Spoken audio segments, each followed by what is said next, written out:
We are called the Big Tech Show for a reason.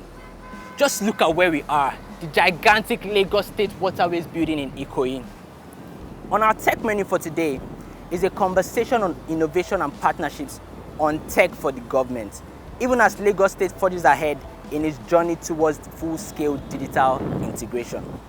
Joining me today is Daniel Awe, the head of Africa FinTech Foundry, as we speak to the Special Advisor on Innovation and Technology for Lagos State, Tunbosun Alake.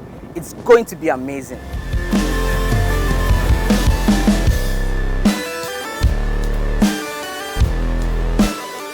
Hey Daniel, what's good? What's good?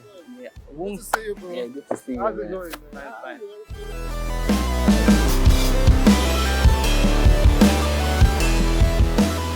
Hi Daniel, thank you so much for agreeing to do this with me. I know you via the AFF have an existing relationship with Lagos State government, so you'll be my wingman for today. Are you ready? Yes, thank you. All right, let's go. Yep, cool.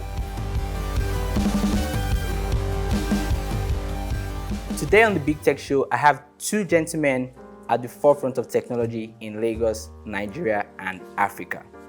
I have Mr. Tunbosun Alake, the Special Advisor for Innovation and Technology in Lagos. Thank you so much for having. Thanks for having me. And then my specialist, Daniel Awe, who is the head of AFF. Thank you for joining us on the show as well. Thank you, Ben. So I'm just going to sit back and enjoy the conversation. I'll come in where I can, and then everybody is going to have a good watch. Okay. Thank you, Benjamin, and thank you, Tunbosun. Good to see you once again. Tunbosun is actually the real innovator in Lagos State, and I think it's going to be an exciting interaction today. And Tunbosun has been one of the key guys driving innovation in Lagos State. And I think I'm excited to have Tunbosun on this program today. So Tunbosun, I think maybe you could just introduce yourself once again, and we can take it further from there. Okay, thanks, Daniel. As you mentioned, I drive the innovation agenda in Lagos State. And what that entails really is the fundamental answer to a couple of questions, right? How do we catalyze local problem solving to local issues? How do you enable the ecosystem to be able to bring about the required solutions to issues across different civic subsectors? So when you look at things like, when you look at transportation, when you look at energy, when you look at law enforcement, how do we get our ecosystem to bring about the solutions to all of the local issues? So this, in a sense, is what I do. And of course, I also inform on policy, enabling policy for the technology ecosystem. So in a nutshell, that is basically my day-to-day in Lagos State. Well, thank you, Tunbosun. You know, one thing is very interesting, and one of the reasons why Tunbosun is the right person for this episode is number one, AFF being the innovation hub of Nigeria. I mean, we call ourselves the innovation hub of Nigeria, and of course, we want to be the innovation hub of the continent. And Lagos State accounts for probably about 95% of the startups in the ecosystem. That's number one. Then number two, all the investment coming in from international venture capitalists, 99% of it comes into Lagos State. And I think Lagos is well positioned to accelerate this journey to the next level. And I think that's the reason why Tunbosun is the right person, and I think Lagos State has taken the right lead in making this journey a success. So Tunbosun, I know Lagos State is doing quite a lot of stuff around capacity building and around harnessing all the opportunities in this ecosystem. And AFF also one of the leading ecosystem player we've selectively decided to partner with Lagos State. And I think you are the right person that can answer most of these questions. I hope the time we have on this show will be enough for this conversation. You will have fun. So, but Tunbosun, probably I would just like us to look at the ecosystem. It's a very huge ecosystem, and I know Lagos State is trying to make it more fantastic for anybody that's interested in innovation, in startups and whatever. Probably just tell us what Lagos State is doing. And when we say Lagos State, we know it's Nigeria, actually, because Lagos State is the government that is doing everything around this ecosystem. So probably let us know what is happening around that startup ecosystem and the opportunity. Right. Thanks for that. So in, I would say September, August 2019, the Office of Innovation and Technology was actually set up, and it was the first of its kind in Lagos State. And some of the first activities that we engaged in was our Art of Technology event. And basically what that was, it was just us telling the ecosystem that, we are not assuming we know everything, right? We really want to engage. And so the Art of Technology event was really an engagement point, kind of like a bridge with the ecosystem, a bridge between the ecosystem and government to kind of think what government needed to do in the innovation ecosystem. And out of that engagement came the Innovation and Technology Master Plan for Lagos, the first of its kinds. Many tactical initiatives are being implemented under that plan. That plan has 4 main pillars, right? We have the data access pillar, the infrastructure pillar, the talent pillar, and the funding pillar, right? A number of activities in all of these pillars are supposed to drive the innovation needle much further, much deeper in Lagos State. So if you look at things like the access pillar, that involves things like data access, right? I always use this story whenever I'm talking about data access. I was at a Google conference one day, and a developer came on stage and said, why do African countries like hiding their data? And it was like, it's kind of true, right? Either the data is not available, right? Or it's not properly coordinated to really make sense, or people just don't know the significance and the kinds of value that it can create. So one of the tactical initiatives that we implemented under the data access pillar was the Open Lagos project. And we gave an update on that at our AOT 2.0 in December. So what the Open Lagos project really entails is digitizing millions of data sets across many civic subsectors in Lagos. So when you think about transport, when you think about health, when you think about community engagement, when you think about energy, what kinds of data points can lend to rapid development of Lagos, right? What kind of data points would increase citizen engagement, right? The higher the levels of engagement, better the solution builds, right? And so under the Open Lagos project, we have what we call the Eco 360 project. What that does is, after digitizing millions of data sets, these data sets are made available to the public, whether it's the general public or the solutions ecosystem.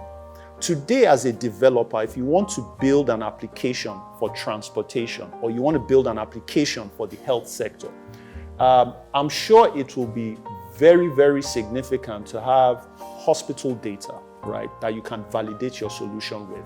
Or if you can have traffic patterns, right, or how many traffic lights are in Lagos, or what kinds of road conditions do we have.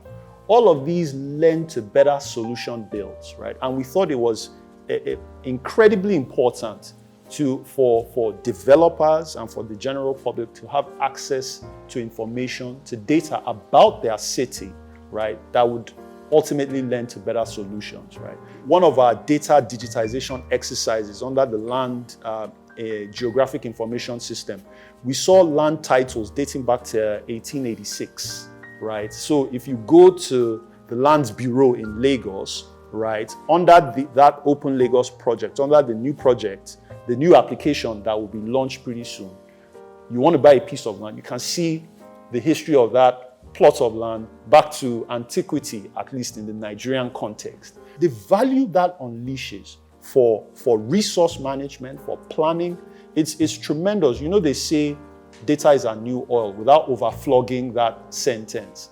You know, these are the kinds of initiatives that we'll see that would better lend to better solutions and really catalyze problem solving in our innovation ecosystem. So it's interesting to learn about all these pillars that Lagos State has. If you would repeat those pillars again, so that everybody who might have missed it, you know, will catch it. Right. So we have the access pillar. Okay. Right, which primarily deals with data access. Okay. We have the infrastructure pillar. Okay. Right, as self-explanatory. Yeah. You have the talent pillar. Okay. And you have the funding pillar. Okay. So these pillars are catalyzers, if you will, Yes. for the innovation ecosystem. Right. Okay. How can innovators, how can problem solvers, how can developers do better what they do? Yes. Right, and these pillars are kind of like the catalyzers and the enablers to be able to get them to deliver and perform much better. Okay, thank you. So that's basically what I was going to have you clarify for everybody in the audience, right? You know, how does the government see its role in the budding ecosystem? Because if many of the private companies end up building solutions, the government is probably thinking about the infrastructure to make sure those solutions thrive. Absolutely. Yeah, but I don't want to speak for you. So just tell me from, you know, the government's perspective, how does Lagos State see its role side by side the startups that are coming up now?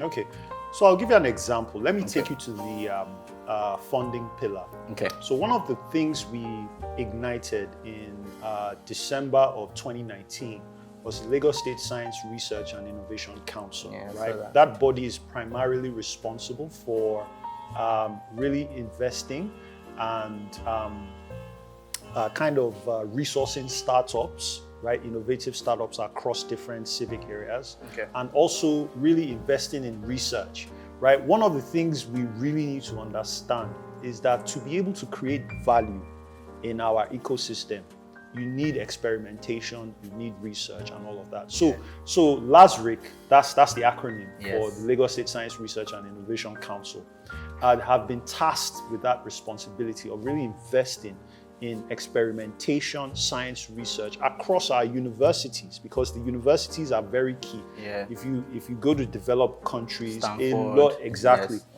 lot of research comes out of colleges of education. And so we've taken that approach as well in Lagos State. And LASRIC is one of the first of its kind in Nigeria that has a structured research intervention program, right, across the 4 main universities and colleges of education in Lagos.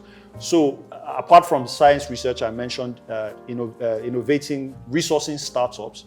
So last year, for instance, we resourced about 20 startups, right? Across different civic sectors, agri-tech, ed-tech, circular economy, manufacturing, recycling, and different areas, right? And some of them are doing pretty well. So a lot of them were given grants to be able to give them that runway for them to take off their solutions. And so that's part of how we see our role. Enabling, also helping some of these startups as well. When we do fund them, we also give them fast-track access to, say, approvals, for instance. We hook them up with the right people in government that can help them validate their ideas. I'll give an example.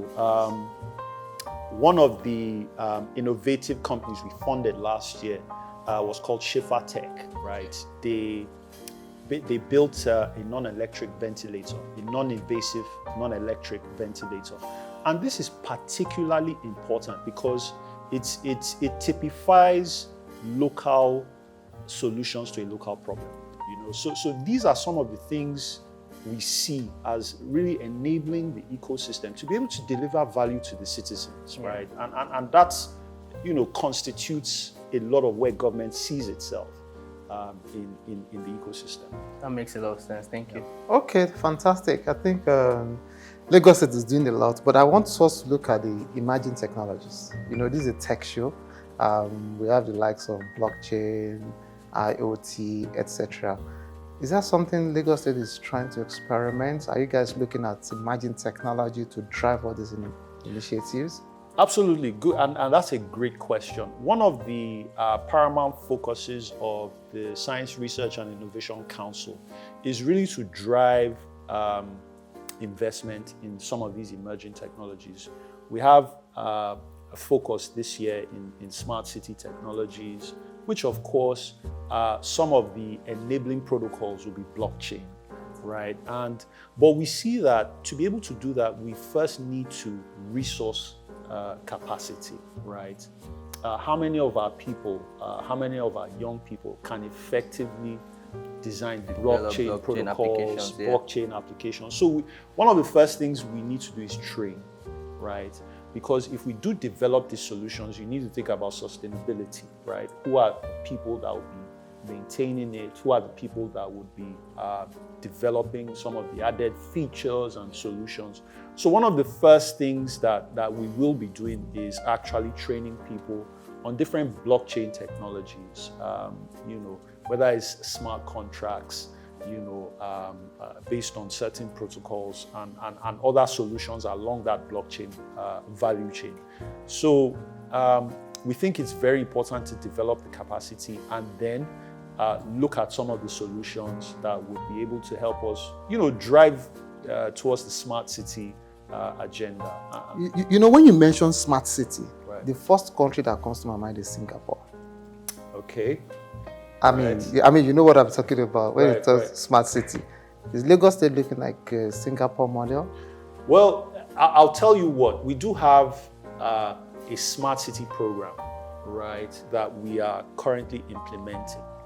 But you see, to have a smart city, you need the underlying infrastructure. If you would support me on that. Absolutely. Right? And if you are going to have a smart city, the underlying communication architecture needs to be there.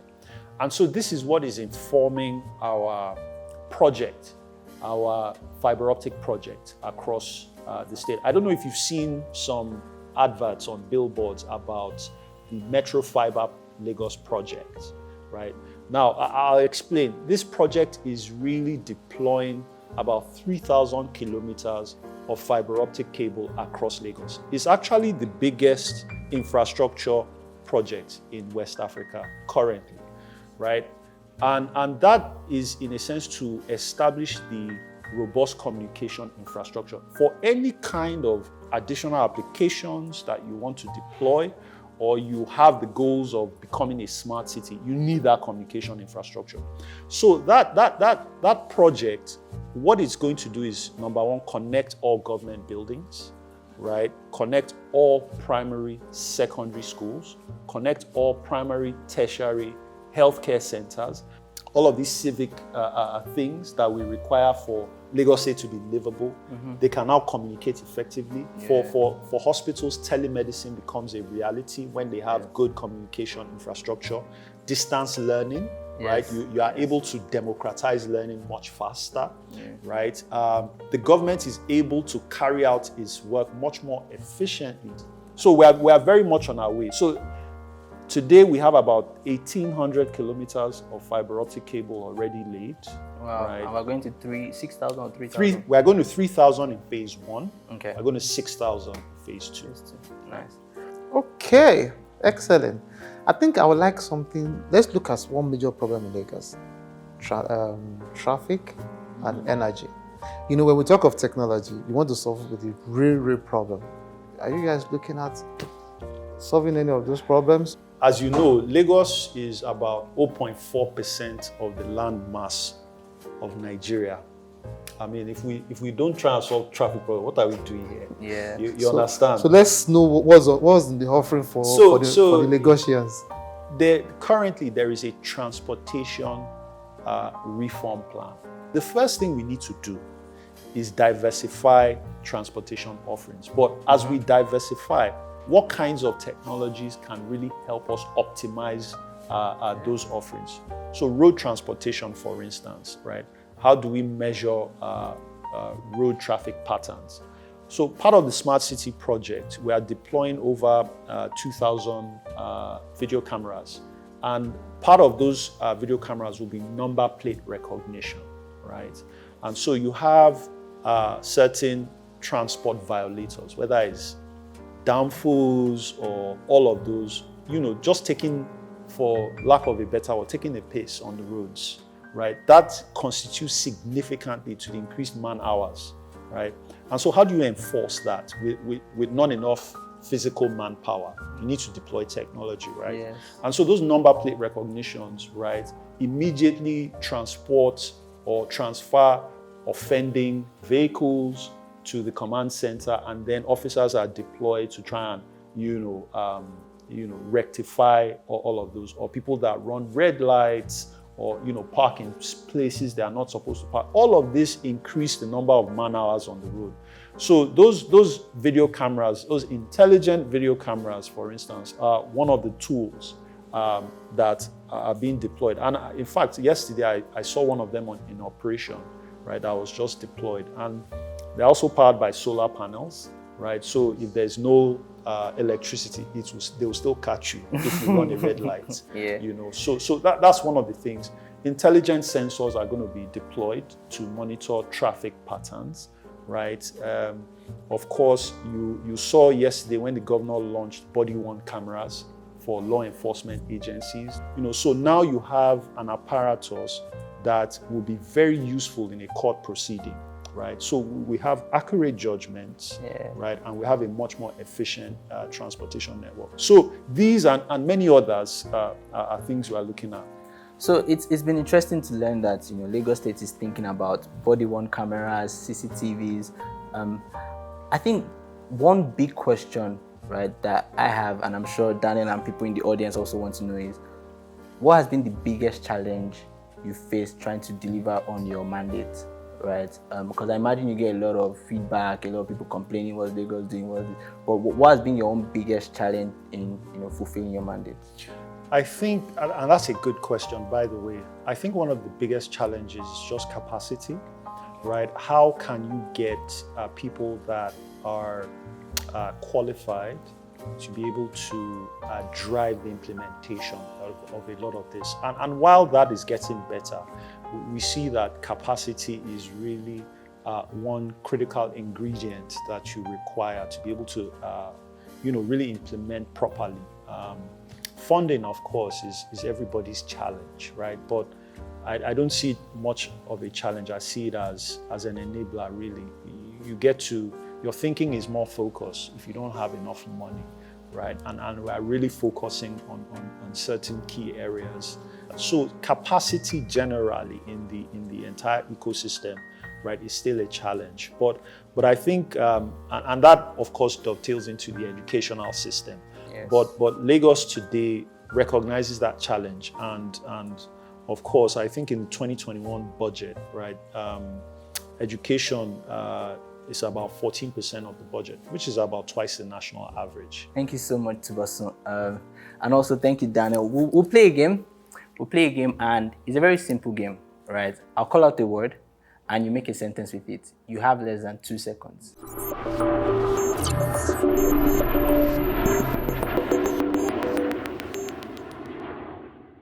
Innovation. Innovation is uncommon. Technology. Technology is required. Accelerate. Man, I need to accelerate to the restaurant. Lunchtime, I imagine. Development. Development is non-negotiable. Wow. Thank you so much once again, Tunbosun, for your time. I know you're a busy man. Thank you so much, Daniel, for joining me on the show. I've had a very enlightening conversation, learning a lot about what Lagos State is doing, and I'm sure the guests and the audience are also learning more. Thank you. Thanks for having me. Thank you. Thank you, Ben. It's obvious that tech is the new gold, as Lagos State and AFF partner to provide tech solutions to make the city smarter. Our guest, Tunbosun Alake, shared some insights in that regard. To find out what African country I'll be in next, keep watching The Big Tech Show.